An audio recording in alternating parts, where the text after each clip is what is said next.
오늘 하나님께서 우리에게 주시는 말씀은 신명기 29장 22절에서 29절까지의 말씀입니다. 신명기 29장 22절에서 29절 말씀, 제가 여러분들을 위해 봉독해 드리도록 하겠습니다.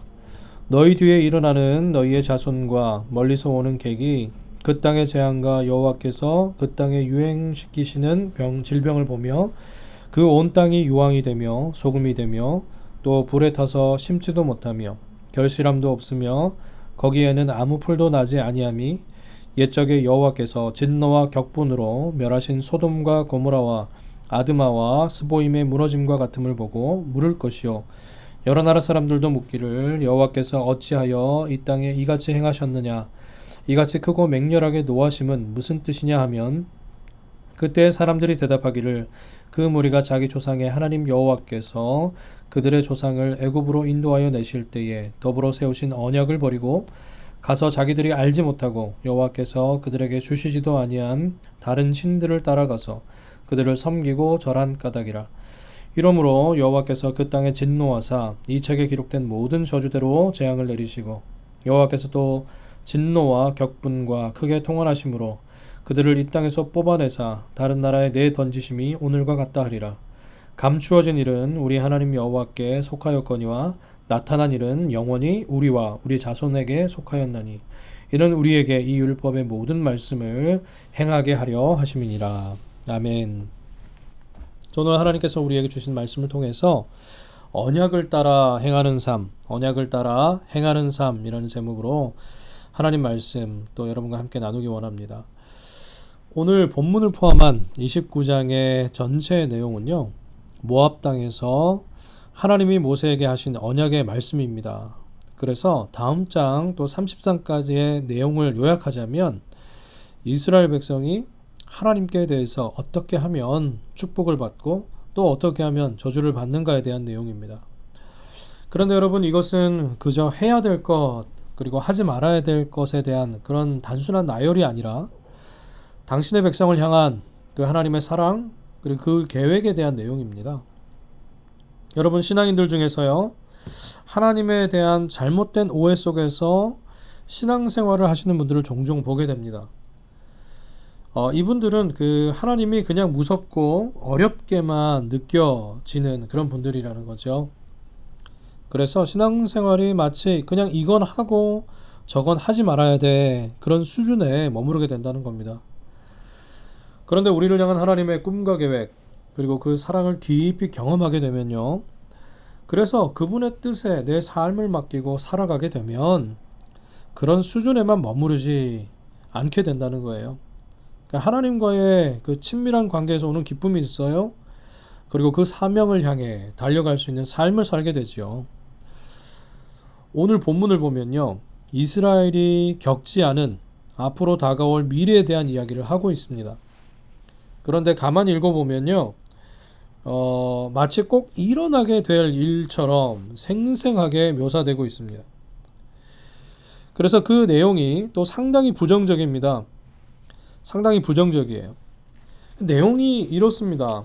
이스라엘이 앞으로 겪게 될 재앙과 질병이 있고 그리고 땅이 황폐하게 되는 것, 그런데 그것을요, 앞으로 다가올 이스라엘 자손들과 그리고 이스라엘 주변에 있는 이방인들, 다른 나라 사람들이 보게 되면서 도대체 왜 그렇게 되었는가 질문을 하게 될 거라는 거예요. 그래서 그 질문에 대해서 회자되는 답변이 나오게 되는데, 첫 번째는요, 25절 말씀 보니까 이렇게 되어 있어요. 그 무리가 자기 조상의 하나님 여호와께서 그들의 조상을 애굽으로 인도하여 내실 때에 더불어 세우신 언약을 버리고, 첫 번째 답변이 뭐예요? 하나님과의 언약을 버렸기 때문이랍니다. 그리고 두 번째는 26절에 나와 있어요. 함께 보면 자기들이 알지도 못하고 여호와께서 그들에게 주시지도 아니한 다른 신들을 따라가서 그들을 섬기고 절한 까닭이다. 즉 하나님께서 가장 싫어하시는 뭐예요? 우상 숭배를 했기 때문에 그렇다는 겁니다. 그래서 이것으로 인한 또 하나의 결과가 뭡니까? 28절에 나와 있습니다. 그들을 이 땅에서 뽑아내사 다른 나라에 내던지심이 오늘과 같다 하리라. 무슨 뜻인가? 다른 나라에 이스라엘 백성이 포로로 다 잡혀가게 될 거라는 거예요. 나라를 뺏기고 포로로 잡혀가게 된다는 거예요. 그런데 여러분, 이 예언하는 내용이 장차 어떻게 될까요? 여러분 잘 알죠? 여러분 잘 아십니다. 이 말씀에 보면 이후에 그대로 일어나게 됩니다. 하나님이 이렇게 징계에 대해서 정확하게 그리고 아주 세세하게 미리 알려주셔요. 그러는데도 불구하고 참 어리석고 연약하게도 하나님과의 약속을 지켜내지를 못합니다.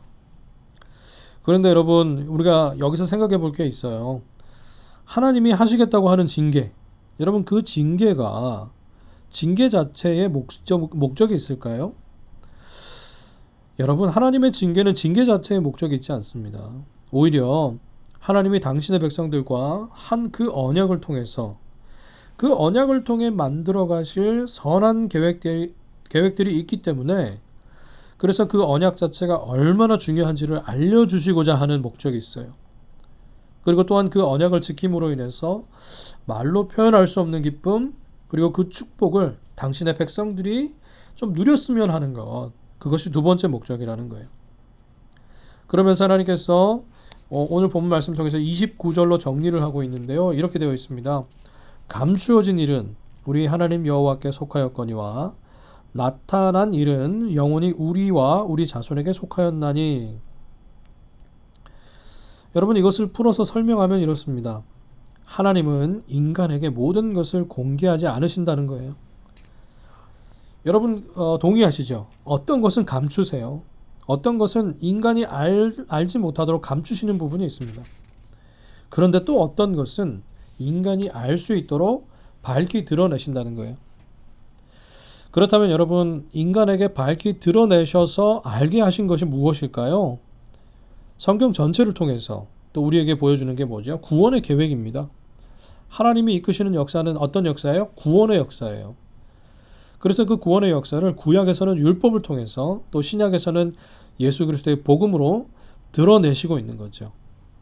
그래서 29절 하반절에 보니까 이는 우리에게 이 율법의 모든 말씀을 행하게 하심이니라. 하나님의 언약 백성들이 약속을 지키는 것, 그 약속을 지키는 것은 하나님이 주신 말씀을 순종하는 것 말고는 없다는 거예요. 그렇다면 현대를 사는 우리들에게, 하나님께서 현대를 사는 우리들에게 주신 계시, 하나님께서 드러내신 것이 무엇일까요? 성경이죠. 우리 손에 있는 성경입니다. 그런데 물론 우리가 이런 의문이 들어요.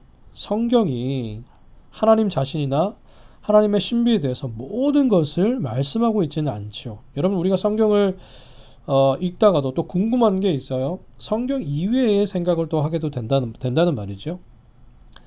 성경을 통해서 알 수 없는 부분들이 있습니다. 하나님께서 행하시는 일들이 성경을 통해서 해석이 안 되는 부분이 많이 있어요. 그런데 성경이 말씀하고 있지 않는 부분은요, 누구에게 속한 거예요? 사람에게 속한 것이 아닙니다. 하나님에게 속한 것이죠.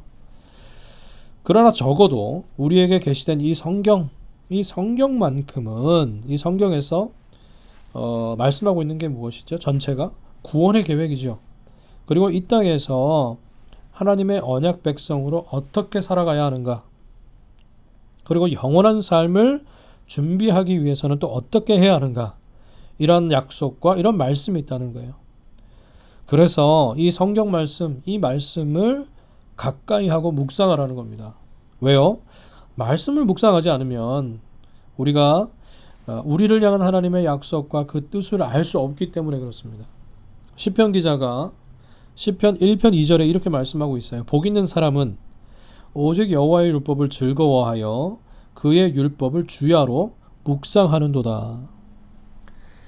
여러분, 시편 기자가 이렇게 고백하는 이유가 있지요. 왜 그렇습니까? 자신을 향한 하나님의 약속과 뜻을 아는 것이 그 사람에게 복이기 때문에 그렇습니다.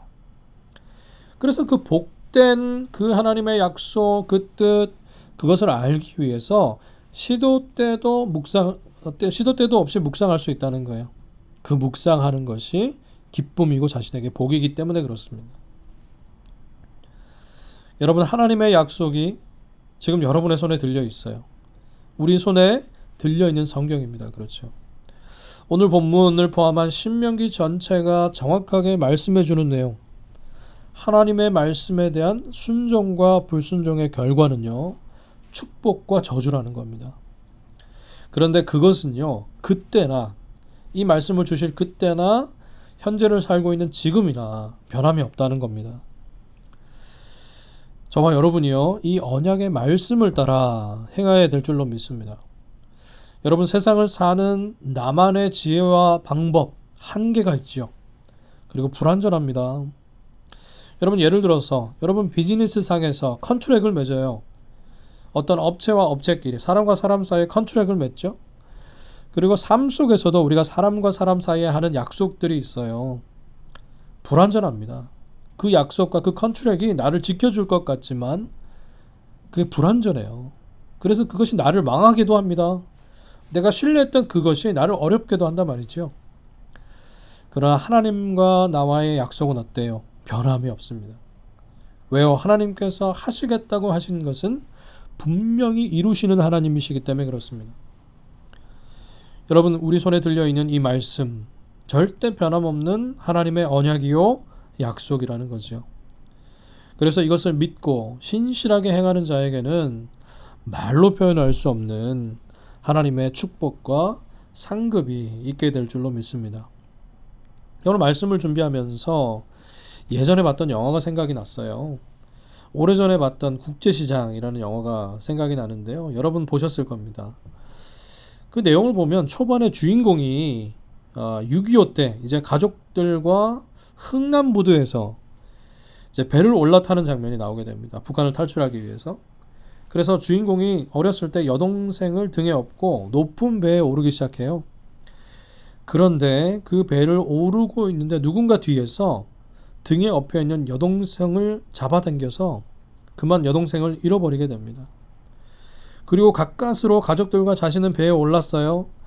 그런데 이 주인공이 동생을 잃은 나머지 절규하면서 동생을 찾아 이름을 부릅니다.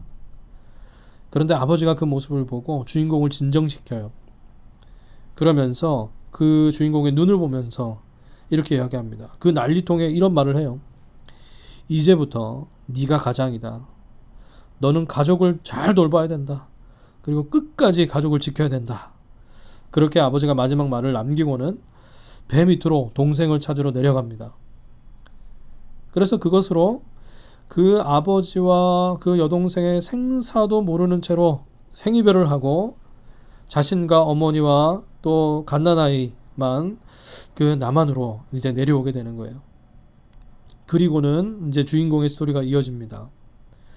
그때 했던 그 북한에서 탈출할 때 했던 아버지와 했던 그 아버지가 함께 했던 그 약속을 평생 마음에 품고 이 주인공은 가족만을 위해서 살아가요. 그러면서 시대를 지나가면서 숱한 어려움, 고생들을 잘 넘어가며 살아갑니다. 가족을 챙기면서요. 그리고 마지막 장면이 나와요. 이제 주인공이 노년이 됩니다. 노년이 돼요. 그래서 홀로 이제 방에 있으면서 그때 헤어진 그 아버지의 사진을 보면서 이렇게 말해요. 아버지, 저 약속 잘 지켰죠. 이만하면 잘 살았죠. 이렇게 말을 이제 하게 됩니다. 그러면서 영화가 끝이 나요. 저는 그 대사에 아주 진한 감동을 받았습니다. 여러분, 마찬가지로 여러분 이 영화에서 보여주고 있는 것이 우리에게 울림이 되었잖아요. 하나님과 우리와의 약속이 있습니다. 아까 제가 말씀드렸던 것처럼 인간과 인간의 약속은 불완전하고 사라질 수밖에 없어요. 그런데 하나님과 우리의 약속은요, 사라지지 않아요. 영원히 남게 될 약속입니다. 그래서 이 땅에서 그 언약을 붙들고 그 말씀대로 행하면, 그리고 말씀을 따라가다 보면 어려운 일을 만나고 어려움이 옵니다. 그죠? 숱한 그 상황, 어려운 상황 속에서도 말씀을 신뢰하고 약속을 신뢰하고 우리가 살아간다는 거죠. 그리고 그 살아가는 동안에 하나님을 의지하는 그 모습, 또 그것으로 또 주님을 믿고 우리 살아가게 되면 우리가 상상할 수 없는 축복 하나님께서 예비하시겠다고 우리에게 말씀하셨어요. 그래서 하나님께서 주시는 그 축복, 그리고 이 땅에서, 그리고 하나님 나라에서 우리가 받게 될 상급이 된다는 것입니다. 저와 여러분 이 말씀을 기억하면서 오늘 하루도 그렇게 살아갈 수 있기를 바랍니다. 하나님의 약속의 말씀을 붙들고 그 말씀에 우리에게 주신 것이 무엇인지 깊이 묵상할 뿐만 아니라 어려운 상황 속에서도 하나님을 신뢰하고 말씀을 행하며 지켜갈 수 있는 저와 여러분, 그리고 그로 인한 축복을 모두 누리시게 되는 저와 여러분이 되실 수 있기를 주님의 이름으로 축복합니다. 말씀을 기억하면서 제가 기도하고요. 제가 기도한 후에 여러분 개인 기도로 들어가시면 되겠습니다. 기도하겠습니다. 고맙고 감사하신 하나님 아버지, 우리에게 약속을 주시고 언약을 세우시고 하나님의 백성으로 이 땅을 살게 하신 것 주님 감사합니다. 그러나 홀로 내버려 두지 아니하시고 보혜사 성령님을 우리에게 보내주시며 그리고 약속의 말씀 이 성경을 우리 손에 들려주셔서 이 땅을 살아갈 수 있는 힘과 지혜, 능력을 주심을 주님 감사합니다. 언약을 따라 행하는 삶이 되게 해 주옵소서. 세상 지혜와 나의 힘과 능력으로 이 땅 살아가는 것이 아니라 하나님의 말씀, 능력의 말씀으로 이 땅을 살아가며 넉넉히 이길 수 있도록 우리 하나님 축복하여 주옵소서. 오늘 하루를 살아가는 동안에도 우리가 많은 상황을 만나게 될 것입니다. 또 많은 사람들을 만나게 될 것입니다. 말씀을 묵상하면서 얻는 그 지혜와 능력으로 오늘 하루를 살아갈 수 있도록 인도하여 주옵소서. 고맙고 감사하신 예수님의 이름으로 기도하옵나이다. 아멘.